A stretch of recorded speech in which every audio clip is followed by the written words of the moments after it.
Hello everyone. Today we're going to transform a resealable cardboard cylindrical box or can.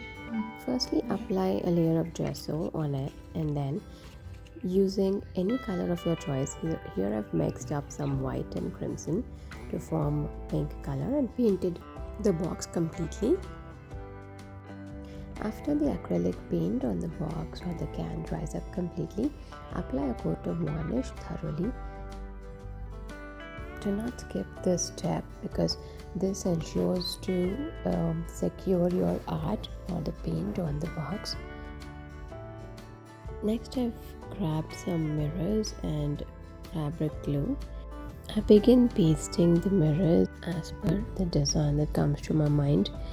You could also actually trace your design or just draw the outlines using a pencil or a chalk. That way you're going to follow a particular template or a design that is quite structured. So here I'm using these mango motif shaped mirrors. You could use any that you have handy. Just ensure to apply just enough fabric glue, not too much, not too little, just a little bit, as much as is needed. So as a general rule of thumb, I like to use just a single dot of the fabric glue for small circular mirrors.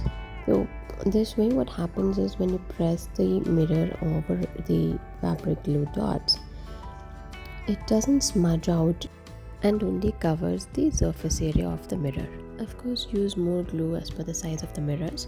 Next, I've made a ceramic cone using ceramic powder and Fevicol in equal quantities. So I've used 2 spoons each of the ceramic powder and Fevicol and mixed it thoroughly. Cut out a larger portion for thicker lines using the ceramic cone. Then next I go on to make some floral design. You can call it a star. Anything that you think would look nice and appealing on this art piece of yours. A few dots in between the mango motif mirrors.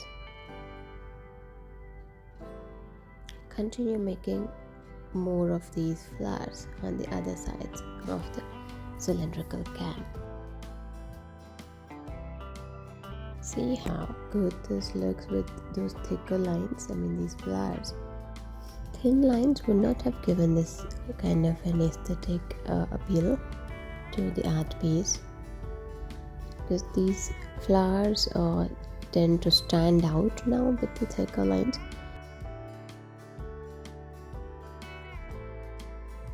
Next up, it's time to repeat these dotted patterns on the rim of the can, on the bottom of the can as well. You could also apply a layer of varnish on top of this the cone work as well. I could not capture that part. Allow the can to dry out completely before you start using it. So I've just put in some paintbrushes in it, and there you go. Your very own storage box is now ready for use. Enjoy! I hope you like this video. I'll see you very soon with more interesting videos. Thanks and take care. Bye bye.